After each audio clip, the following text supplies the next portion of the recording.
So it looks like we finally decided to buy some chickens. We're getting our chicken coop ready. So kind of bit the bullet finally and did it. We've been talking about it for years, and now we're getting some chickens here soon, and so we got to prepare for them. So a couple days ago, I've been preparing this right here. It was pretty wooded, and I got it all prepared, got the wood set out, cleared out, and then a couple days went by and my wife got to thinking about it, so she decided to move it over there. So now I've got to go clear this out. So here's the new location that we're thinking about. It's kind of tucked into the trees back here, and it's pretty overgrown, so I need to kind of clear it out. But it's also really close to our barn, so we can keep our food in there and then bring it out here. It's you know, not much of a walk, so maybe that'll help us out in this. So anyway, we're just trying to tuck it back in here, maybe not be able to see it from the road or something. So that's the idea. So I'm gonna get started on clearing this out, and you know, follow us along on this process of raising some chickens.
Okay, so I got you in low here because it looks like the ground's not level that much over here.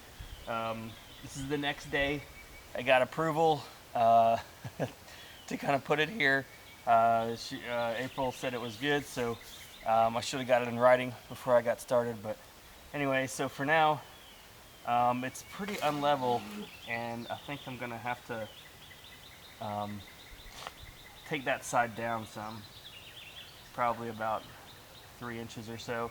So what I'm going to do is start with the lowest one, which looks to be this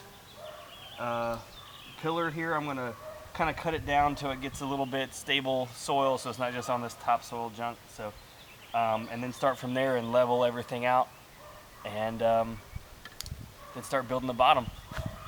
So let's get started. All right, we got the third one in. We are just working our way around. Started at the far side over there, second one, and now the third one, just making it level.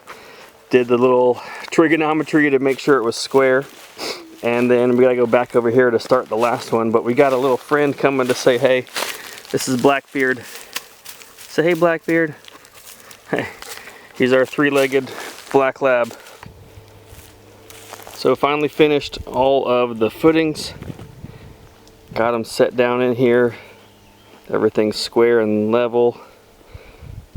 So as you can see, some of the highest one here had to dig it quite deep. So I'm gonna have to figure out something to do with the high side of the soil. I don't want it to kind of get stuck or rainwater coming and hitting the front of the house there. So I have to do something with this. But anyway, so I'm gonna kind of finish this up and get the bottom started.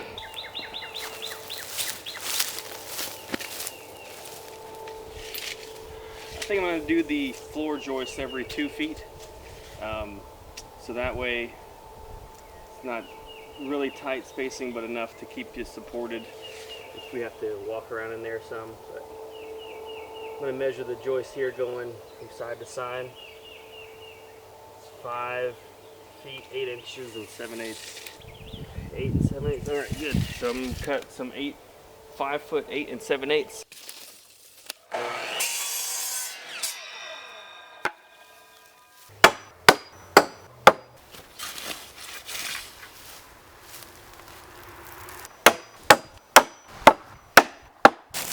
So now that we're done with the base of the chicken coop, we're gonna make our way over to where I store all the wood that we had left over from building our house. So it's over at this old house we have in the woods. Basically just threw a bunch of the wood in here. I don't know if y'all can see that, but I'm gonna go around and show you the rest of this.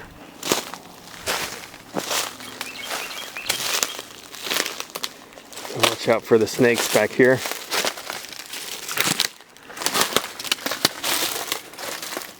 Well, we got a lot of wood stored, so I'm gonna get some of this out of here and use for the coop. So we had some rain the other day and had to uncover the coop this morning. I went ahead and put some of the boards down for the flooring. I used some leftover scraps that we had, you know, in that old house. Ended up having to put some extra supports down the side, but you know, it's free, so might as well use it.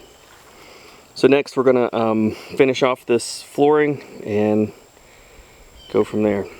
So I'm not sure if this is really needed or not, but down here in kind of coastal Georgia, we have a threat of hurricanes. We've been the last 4 years or so had no power due to hurricanes that have come through, and it's been pretty windy, you know, 70 mile an hour, 80 mile an hour winds sometimes. So I'm a little concerned that this coop could just get lifted off the ground. Even with all the weight on it, I'm not sure if it could maybe not completely blow away, but just shift and move around or tip over or something. It's just kind of a peace of mind thing maybe, but I've trying to think of how to anchor it to the ground.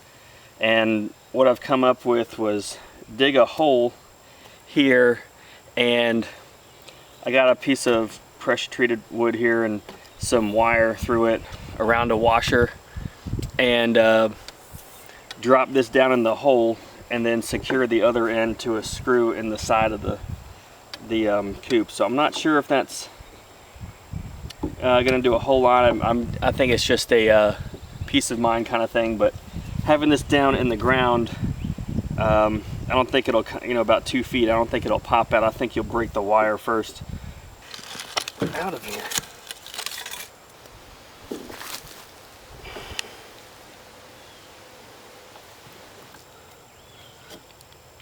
So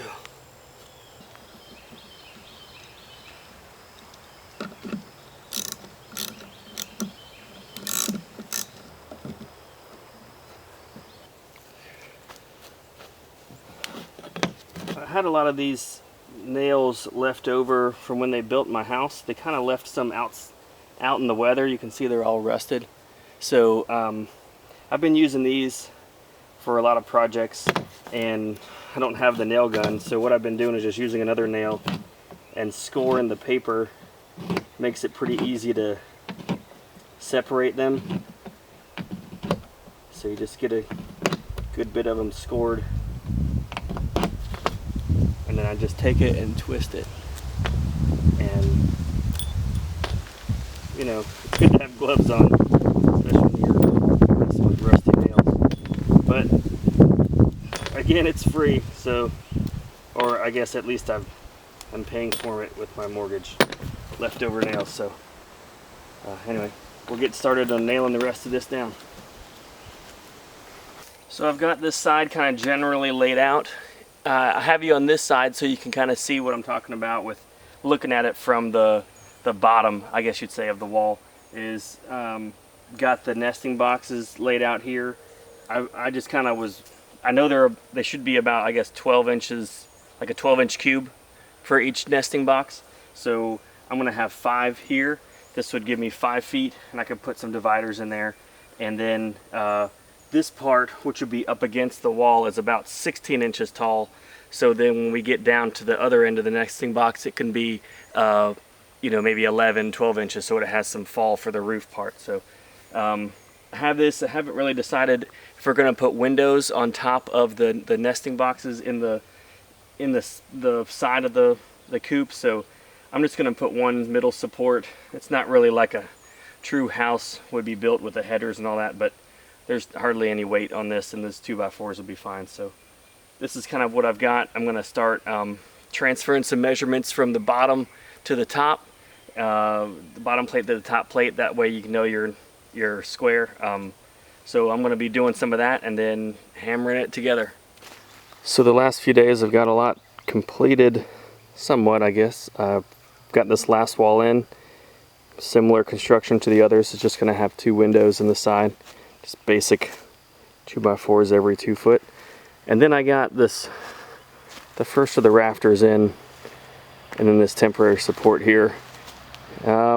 Just kind of winging it on this. I'm not really sure how framers do it, but figured on a 45-degree angle and using some trig, kind of figured out what the length of the rafter should be with some extra, and then screwed it together with this block in the middle, which is gonna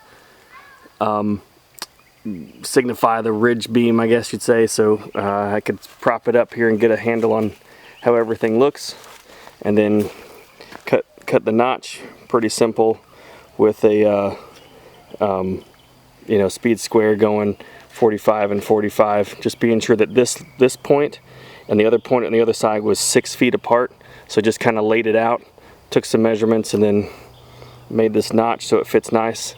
And I made 3 of these, so I'll put these up here, made sure it worked. And then the third one was a template, which I'm just going to use over and over again for the rest. So I have this support up here and going across, just temporarily screwed in to kind of keep it from kind of bowing out when I put this rafter in. So now I'm going to measure to get, you know, some from the bottom here, bottom plate up to some 2x4s up to the rafter. So I'm going to get an angle cut on that and take some measurements. So I kind of wanted this up first and then put the 2x4s up to it. So come on, let's go high. Let's go high. Go hide. No, I can be in the video, but I've been in the video. I can get one You have? You've been in the video before? When he was doing that. Okay. 5'8" 1/4. Okay. Can you remember that? Yeah. 5'8" 1/4. That's what we gotta cut. Right. So what is this stuff in here, David? What did you say this was called? That I'm using? Yeah. What is it called again? Well, you said it had something in it. Really? What? You said it had like goo in it or Yeah. What is it? See, I'm level. See the bubble between the 2 lines? That's where the top of the door is going to go. I'm going to have to duck a little bit. Okay. Perfect for you and Mommy. And Jonah. Really perfect for me. Because I'm the smallest. Alright, so I measured the top of the peak of that ridge right there is 7 feet 6.5 inches. So I'm going to try to transfer that to this side so I can make a level ridge beam. Alright, so now I have all the rafters cut. I have kind of the skeleton put up here on the house. I'm going to, or I already cut the ridge beam. It's going to be 12 feet long. And now I'm going to, by myself, try to put it up there. So let's see how it goes.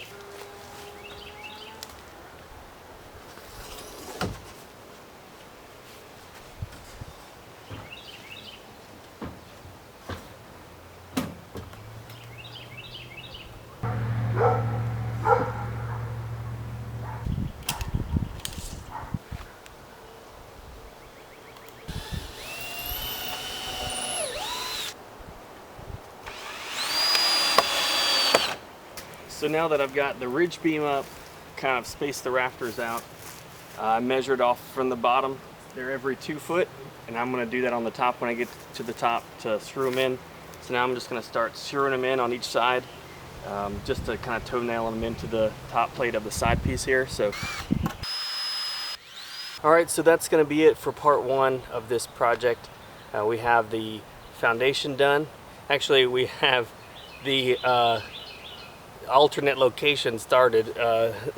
We had already done the first location and then had it switched over here. So now we've got the foundation dug and put in, the flooring put in, the walls, and then the rafters, kind of the skeleton of the coop. So next is the roof. I'm going to put those slats that connect the rafters. I'm not sure what they're called. So I'm going to put them on, and then the tin. I have some old tin from our barn that got ripped off during the hurricane, so I got some new tin on the barn, and so this will be the used tin. And then we'll put the walls on this and then start painting and doing all that stuff. So for now, this is part one. Thought it'd be a good break for now. Looks like it's about to rain anyway, so time to call it for the day. So we'll start on part two next.